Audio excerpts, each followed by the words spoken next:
नमस्कार, welcome to my channel. मैं हूं मनीषा। दोस्तों, आज हम जानेंगे गुरुवार व्रत की उद्यापन विधि। जैसे कि गुरुवार व्रत का पूजन कैसे करना चाहिए, पूजा करने के क्या नियम होते हैं अथवा हम क्या क्या सावधानियां रखें इस दिन, ये सभी जानकारी मैंने आपको दी है। प्लीज आप उसे चेकआउट अवश्य करें। इस वीडियो में हम आपको गुरुवार व्रत की उद्यापन विधि बताएंगे। तो चलिए हम अपने वीडियो को शुरू करते हैं।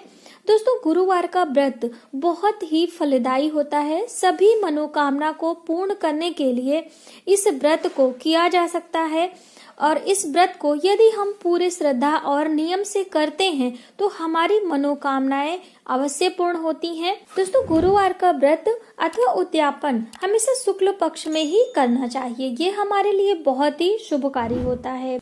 तो गुरुवार का व्रत उद्यापन आपको अपने संकल्प के अनुसार करना है। जैसे कि जब भी आप व्रत की शुरुआत करते होंगे तो संकल्प लेना चाहिए कि हमें कितने गुरुवार का व्रत रखना है। उसी के अनुसार जब आपका संकल्प संपूर्ण हो जाए तब आप यह उद्यापन विधि कर सकते हैं। आप चाहें तो उसी गुरुवार को करें या फिर वो पूरा होने के बाद जो आने वाला गुरुवार होता है उस दिन भी आप कर सकते हैं, अपनी सुविधा और समय के अनुसार।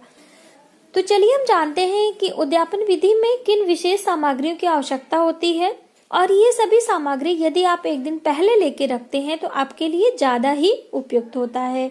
पूजा के लिए हमें चाहिए 1.25 मीटर पीला कपड़ा, 1.25 पाव चने की दाल, 1.25 पाव गुड़, 1.25 पाव बेसन की बनी मिठाई जैसे कि बूंदी अथवा बूंदी के लड्डू या फिर बेसन के लड्डू।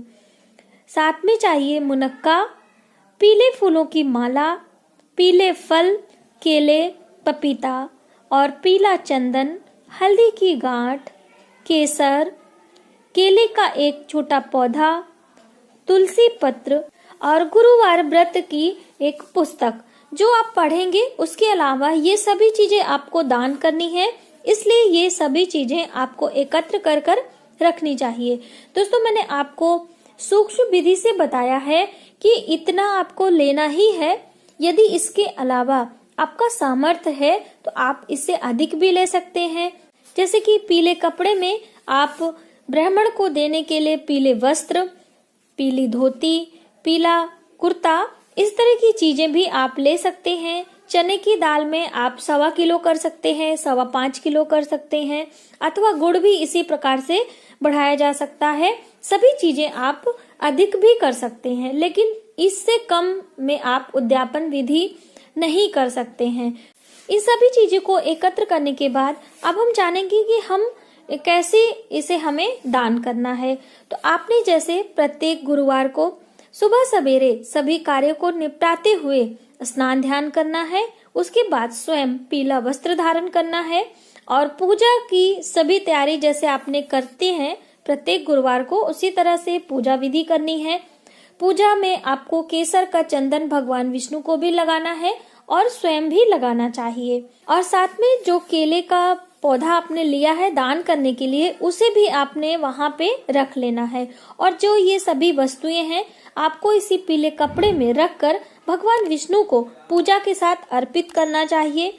और फिर जैसे प्रतिदिन आप पूजा करते हैं उसी तरह पूजा करें, उन्हें भोग लगाएं और भगवान को पीले फूलों की माला अर्पित करें और कथा पढ़ें और भगवान विष्णु के मंत्रों का जप करें।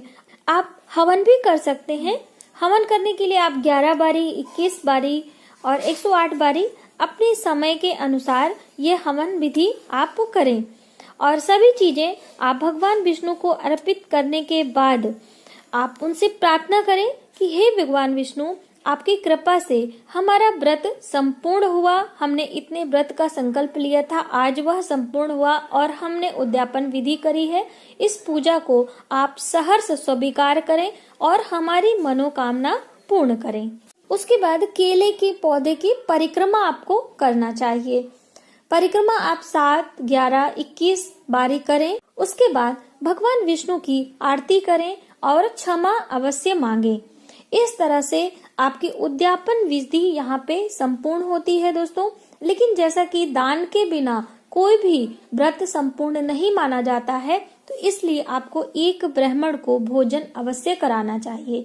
और भोजन में पीली वस्तुओं का प्रयोग करना चाहिए, जैसे कि पीली मिठाइयाँ, पीले फल।